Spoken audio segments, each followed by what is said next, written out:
अस्सलाम वालेकुम गाइस, क्या हाल है। उम्मीद करती हूँ आप सब ठीक ठाक होंगे। आप जहाँ रहें खुश रहें, अल्लाह आपको हमेशा सलामत रखे।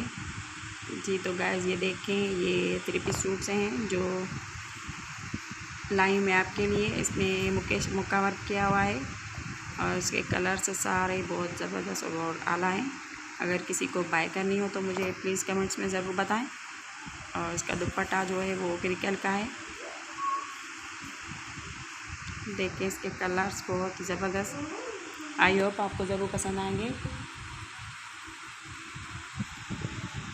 और आजकल मेरे व्यूज़ और सब्सक्राइबर बढ़ नहीं रहे, तो इसलिए मैं सब लोगों से ये रिक्वेस्ट करती हूँ प्लीज़ मेरे चैनल को ज़रूर सब्सक्राइब करें। व्यूज़ और ज़रूर सब्सक्राइब करें मेरे चैनल को। और देखिए किसी को बाय करनी हो तो मेरे कमेंट्स में ज़रूर बताएं, और बताएं तो सिर्फ़ उर्दू में ही प्लीज़, क्योंकि हिंदी मुझे बिल्कुल नहीं आती। इसके दुपट्टे पे थोड़ा वर्क किया हुआ है।